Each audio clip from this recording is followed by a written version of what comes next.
موقع پر پھر یہ عام خوشی نہیں، یہ کوئی بیاہ اور شادی کی خوشی نہیں، یہ تقریب اس کتاب کی تقریب ہے جو کتاب تمام کتابوں کی سردار ہے۔ آپ حضرات نے خوشی کا مظاہرہ کرنا ہے، میرے ساتھ تھوڑا سا ساتھ دینا ہے۔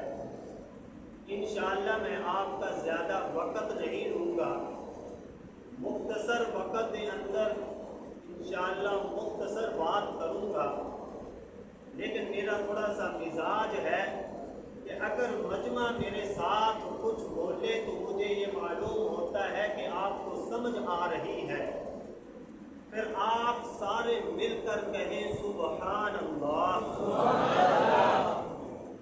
بھائی بار بھی پتہ چلے کہ آج جامع مسجد کے اندر قرآن کریم مکمل ہوا ہے، آج محفل ہو رہی ہے، بار یہ بات جائے گی تو اثرات ہوں گے کہ ہمیں بھی محفل میں جانا چاہیے تھا، کیونکہ اللہ کے محبوب صلی اللہ علیہ وسلم نے فرمایا کہ یہ جو محفل بابرکت ہے کہ جب قرآن کریم مکمل ہوتا ہے تو اس موقع پر جو دعا مانگی جاتی ہے، میرے آقا نے فرمایا اللہ اس دعا کو رد نہیں کرتا، اللہ اس دعا کو قبول کرتے ہیں۔ اس لیے ہم نے تھوڑی دیر بیٹھنا ہے، دین کی بات سننی ہے، آپ حضرات نے میرا ساتھ دینا ہے، انشاءاللہ آپ کو لطف آئے گا۔ میں اتنی دور سے سفر کر کے آیا، وہ میرا چک 346 کوپا سے تقریباً 11-12 کلومیٹر چیکھا بنگلہ روڈ درس اڈا سے میں تشریف لایا ہوں آپ کی خاطر۔ حضرت قاری صاحب نے مجھے کہا آج ہمارے گاؤں میں 2 مسجدوں میں میری ڈیوٹی تھی کہ میں نے وہاں بیان بھی کرنا ہے اور دعا بھی کرنی ہے، لیکن حضرت قاری صاحب کا میرے ساتھ چونکہ تعلق تھا، حضرت نے مجھے کال کی کہ آپ نے ہمارے پاس آنا ہے۔ میں نے کہا حضرت ٹھیک ہے، دین کی نسبت سے آپ کے پاس ضرور حاضر ہوں گا۔ میں نے آپ اپنی جگہ پر ہمارے مدرسے کے جو استاد تھے ان کی ڈیوٹی لگائی کہ آپ وہاں جا کر میری جگہ پر بیان بھی کریں اور دعا بھی کروائیں۔ میں وہاں جاؤں گا، انشاءاللہ میرا یہ جانا ذرات نجات ہوگی، کیونکہ میں سفر کر کے آیا، آپ میری حوصلہ افزائی بھی کریں گے، میرے ساتھ تعاون بھی کریں گے۔ تعاون کیا ہے؟ آپ نے کہنا ہے سبحان اللہ۔ جب سبحان اللہ یہ عام کلمہ نہیں ہے، انسان جب اللہ کے گھر میں بیٹھ کر کہتا ہے سبحان اللہ، اس کا معنی کیا ہے؟ فرمایا سبحان اللہ کا معنی ہے اللہ تو پاک ہے۔ جب بندہ یہ بار بار کہتا ہے یا اللہ تو پاک ہے، اللہ تو پاک ہے، اللہ کی رحمت کو جوش آتا ہے۔ اللہ فرماتے ہیں میرے بندے تیری یہ تصدیق کی ضرورت نہیں تھی کہ تو میری پاک دامنی کی تصدیق کرے، میں تو ہے ہی پاک، لیکن تیری زبان سے نکلا ہوا کلمہ مجھے اتنا پسند آیا کہ میرا بندہ گناہگار کہتا ہے اللہ تو پاک ہے، اللہ کی رحمت جوش میں آ کر کہتی ہے فرشتوں گواہ ہو جاؤ، میری رحمت گوارا نہیں کرتی کہ میرا گناہگار بندہ فرش پر بیٹھ کر میری پاک دامنی کی تصدیق کرے۔ میں اعلان کرتا ہوں کہ میں نے اپنے بندے کی بخشش فرمائی۔ یہ ہے آج کا جو یہ محفل ہے، تکمیل قرآن، قرآن کریم مکمل ہوا۔ اپنے موضوع کی طرف آتا ہوں۔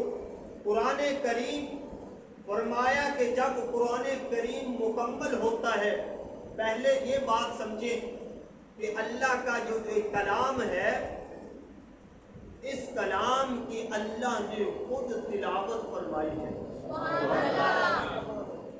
جب اللہ نے اس قرآن کریم کی تلاوت فرمائی تو تو فرشتوں نے سنا اور فرشتے خوشی کے عالم میں جھوم اٹھے اور کہنے لگے ہائے کیا خوش قسمت وہ لوگ ہوں گے، کیا خوش قسمت وہ سینے ہوں گے جن سینوں میں یہ کلام قرآن کریم محفوظ ہوگا، کیا وہ مبارک زبانیں ہوں گی جو اس کلام کریم کی تلاوت کریں گی، کیا خوش قسمت وہ امت ہوگی جس امت کو یہ کتاب ملے گی کہ کوئی عام کتاب نہیں، اللہ نے کتابیں تو دوسری بھی اتاری ہیں، تورات، زبور اور انجیل اتارا، وہ بھی کتاب اللہ ہے، لیکن قرآن کریم کا یہ اعزاز ہے، یہ کتاب اللہ بھی ہے اور کلام اللہ بھی ہے، یہ اللہ کی کتاب بھی ہے اور اللہ کا کلام بھی ہے، کیونکہ اللہ نے اپنی زبان کے نال اس کی تلاوت فرمائی ہے۔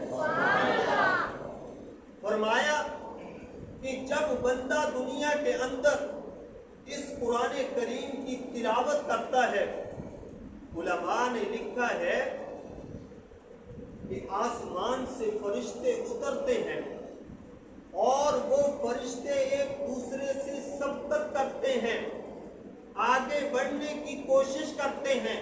کیوں؟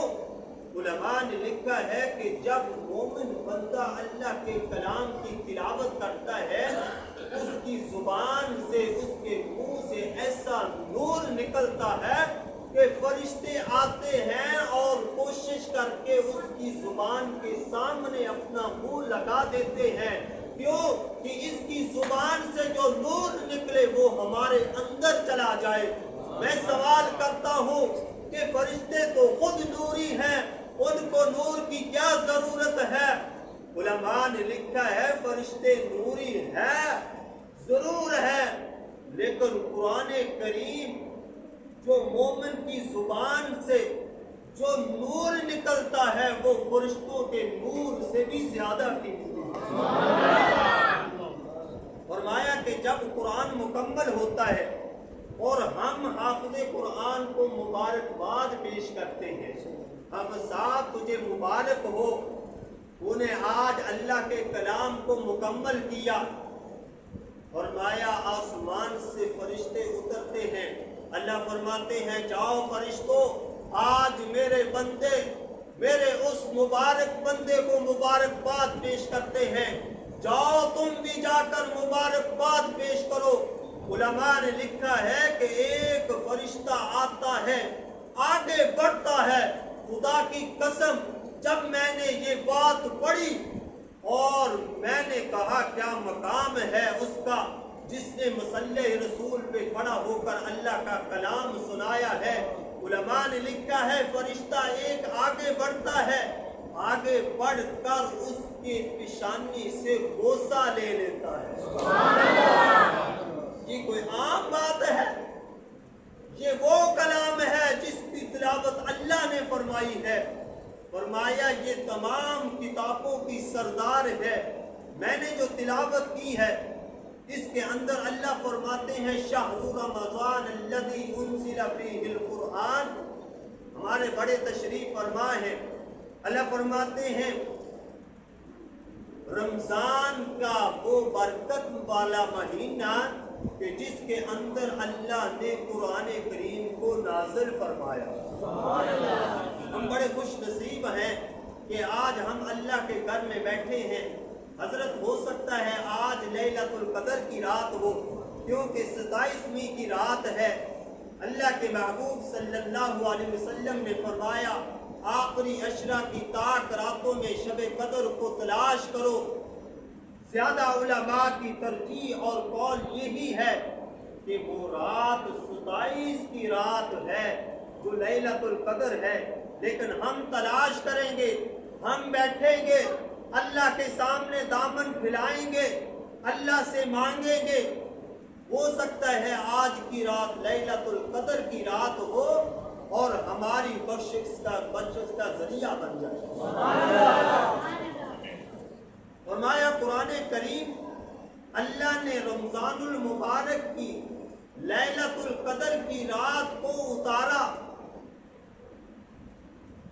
قرآن اور رمضان کا ایک نسبتی تعلق بن گیا۔ حافظ عقید صاحب، قرآن اور رمضان کا ایک تعلق بنا کہ اس رمضان المبارک کے اندر اللہ نے قرآن کو اتارا۔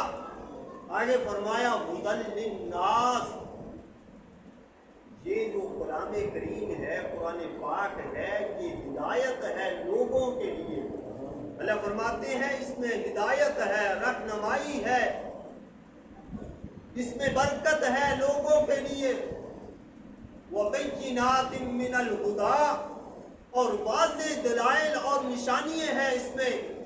وَالْفُرْقَانِ، اور یہ ایسی کتاب ہے کہ حق اور باطل میں فرق کرنے والی کتاب ہے۔ علماء نے لکھا ہے کہ جتنی بھی کتابیں اللہ نے نازل فرمائی، کسی کتاب کے بارے میں یہ نہیں کہا کہ ہم اس کی حفاظت کریں گے۔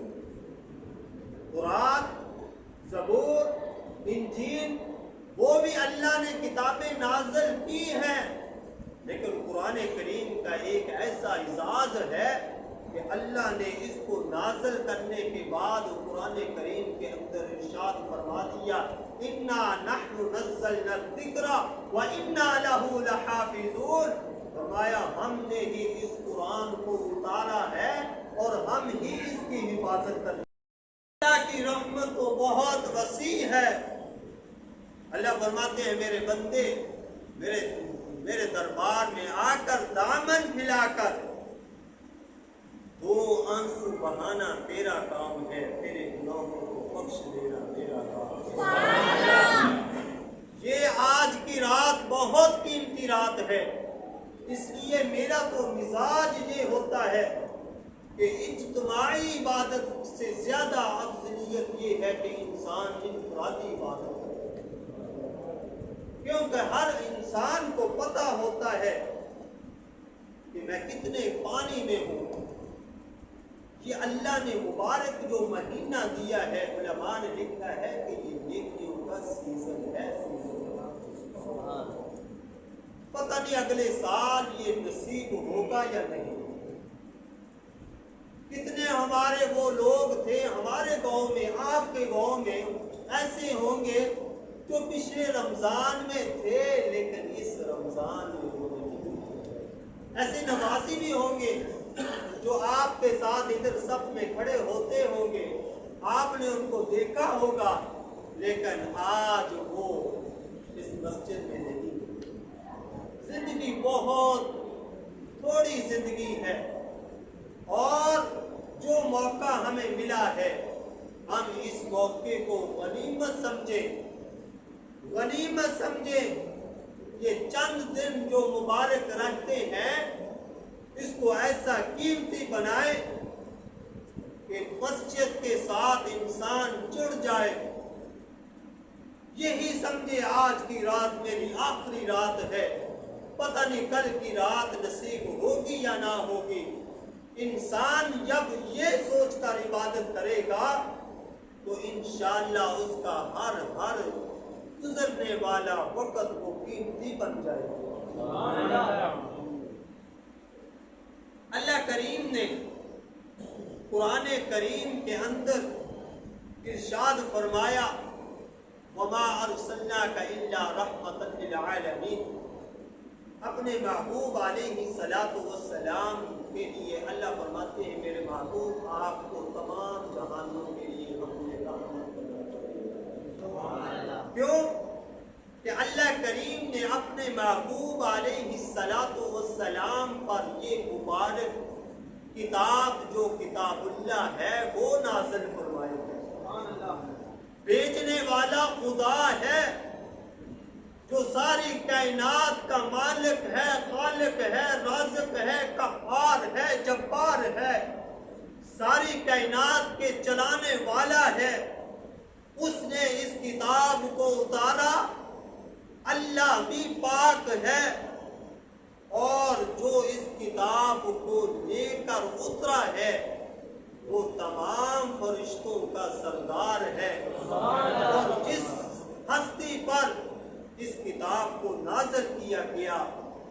سارے انبیاء کی سردار ہے۔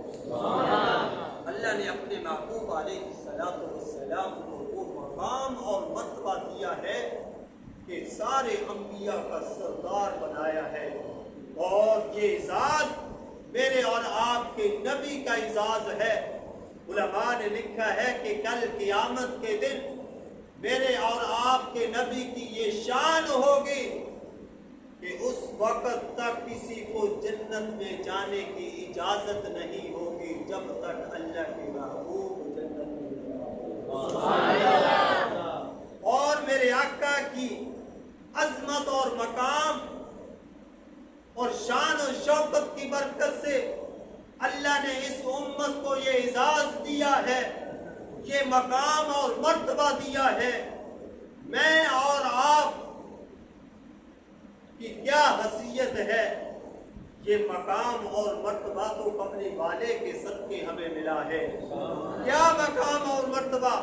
علماء نے لکھا ہے کہ اس وقت تک کسی امت کو جنت میں جانے کی اجازت نہیں ہوگی جب تک اللہ کے محبوب صلی اللہ علیہ وسلم کی امت جنت میں داخل ہو۔ یہ مقام اور اعزاز اللہ کے محبوب صلی اللہ علیہ وسلم کی برکت سے ملا ہے۔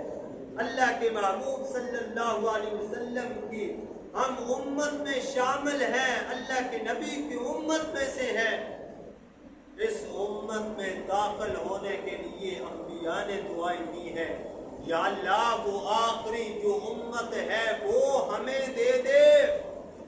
اللہ فرماتے ہیں نہیں نہیں، میں آپ کو نہیں دے سکتا، وہ امت تو میں نے اپنے لاڈلے محبوب حضرت محمد صلی اللہ علیہ وسلم کے لیے رکھی ہے۔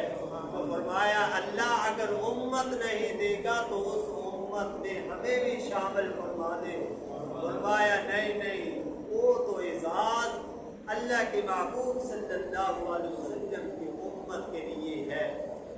جب قیامت کا دن ہوگا، حساب و کتاب شروع ہوگا، سنے سمجھے، حساب و کتاب شروع ہوگا تو اللہ بڑے غصے اور جلال کے اندر ہوگا، بڑے غصے اور جلال کے اندر، کیونکہ اللہ کے نبی کی یہ گناہگار امت، ہم ایسے گناہ کرتے ہیں خدا کی قسم، یہ میرے محبوب کی دعا کا صدقہ ہے۔ آقا نے فرمایا یا اللہ میری امت کے راز کو فاحش نہ کرنا اور میری امت کی کبھی شکل و صورت نہ بدلنا۔ یہ میرے نبی کی دعا کا صدقہ ہے۔ خدا کی قسم ہمارے پاس کوئی ایسے اعمال نہیں ہے، ہمارے پاس تو بہت بڑے بڑے گناہ ہیں۔ اور یہ ایک اور اعزاز کی بات سنیں کہ پہلی امتوں میں یہ تھا کہ جب کوئی رات کے اندھیرے میں چھپ کر گناہ کرتا ہے تو صبح اس کے دروازے پر یہ لکھ دیا جاتا کہ اس نے رات کو یہ گناہ کیا ہے۔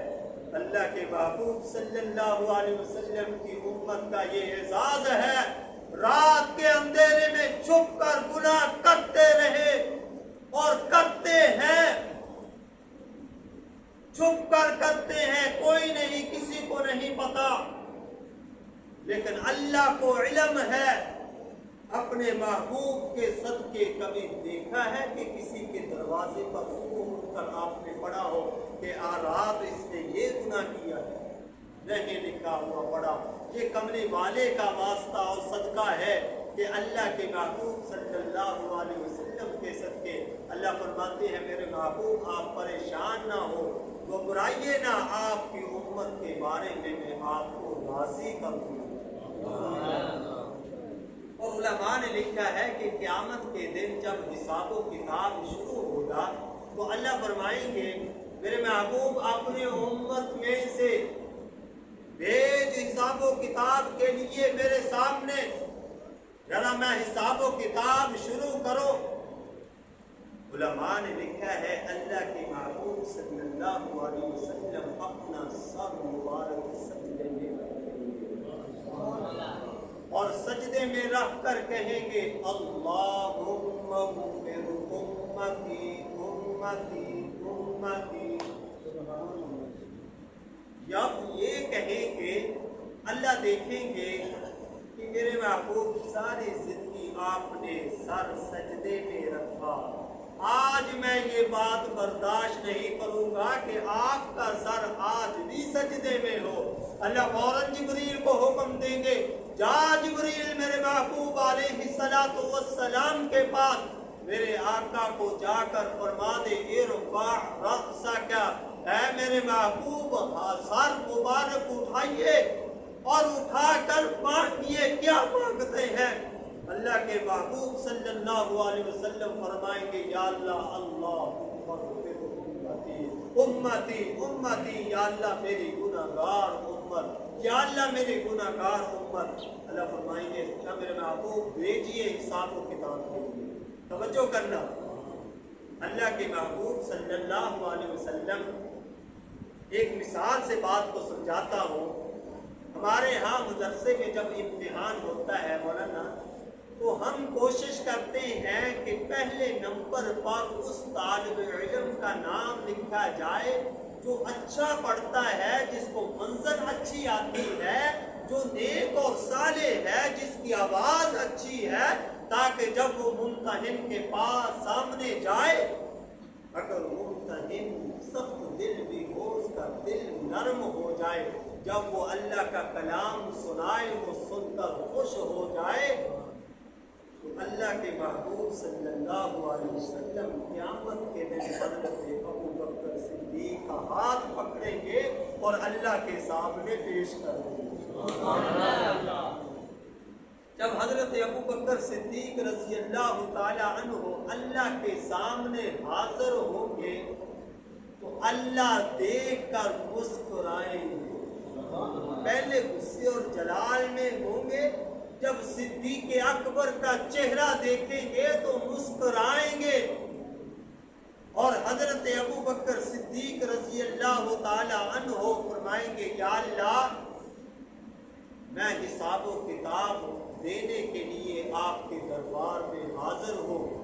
اللہ مسکرا کر فرمائیں گے اے صدیق میں تیرا کیا حساب لوں، میں تیرا کیا حساب لوں، میں نے تو اس دن تیرے لیے بخشش کا اعلان کر دیا تھا جب تو اپنے گھر سے سارا مال لے کر کملی والے کے قدموں میں لا کر حاضر کر دیا، اور تو گھر کی دیواروں پر ہاتھ پھیر رہا تھا، تو آپ سے کسی نے پوچھا کوئی گھر میں کوئی چیز بچی ہے؟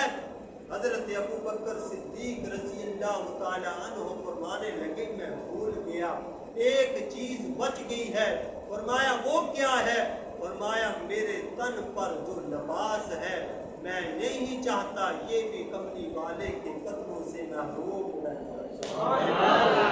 حضرت ابو بکر صدیق رضی اللہ تعالی عنہ نے جب اپنا لباس اتار کر وہ بھی حضور علیہ السلام کے قدموں میں پیش کیا تو خود ٹاٹ کا لباس پہن کر نکلے تو اللہ کی رحمت کو جوش آیا۔ اللہ نے فرمایا جا جبرائیل آج تو ٹاٹ کا لباس پہن کر میرے محبوب علیہ السلام کے پاس پہنچ جا۔ صدیق اکبر رضی اللہ تعالی عنہ کے پہنچنے سے پہلے حضرت جبرائیل علیہ السلام ٹاٹ کا لباس پہن کر، علماء نے لکھا ہے کہ عرش پر جتنے فرشتے تھے اللہ نے سب کو حکم دیا آج فرش پر صدیق نے ٹاٹ کا لباس پہنا ہے، سارے فرشتے ہو آج تم بھی ٹاٹ کا لباس پہنا۔ حضرت جبرائیل علیہ السلام حضور علیہ السلام کے پاس پہنچے، میرے آقا نے حضرت جبرائیل کو ٹاٹ کے لباس میں دیکھا تو حیران اور پریشان ہو گئے، جبرائیل آپ کس لباس میں حاضر ہوئے ہیں آپ؟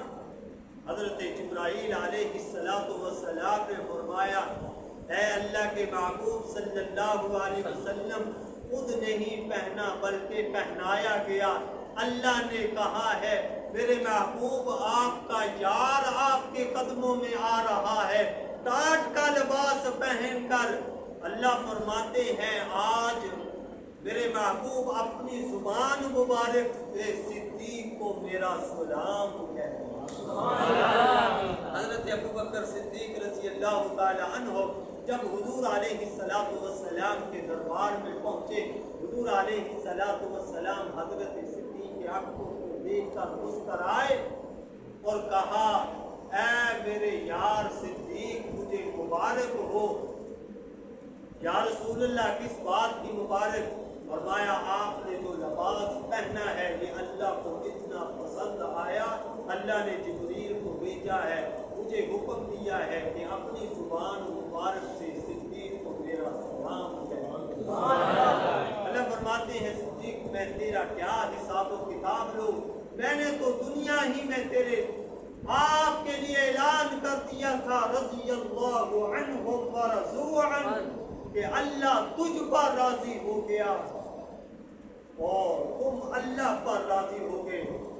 اور ایک جملہ علماء نے یہاں پر یہ لکھا ہے کہ حضور علیہ السلام نے حضرت ابو بکر صدیق کو یہ کہا کہ اللہ نے آپ کو سلام بھیجا ہے اور یہ بھی کہا ہے، اے صدیق میں تجھ پر راضی ہوں، کیا تو بھی مجھ پر راضی ہے؟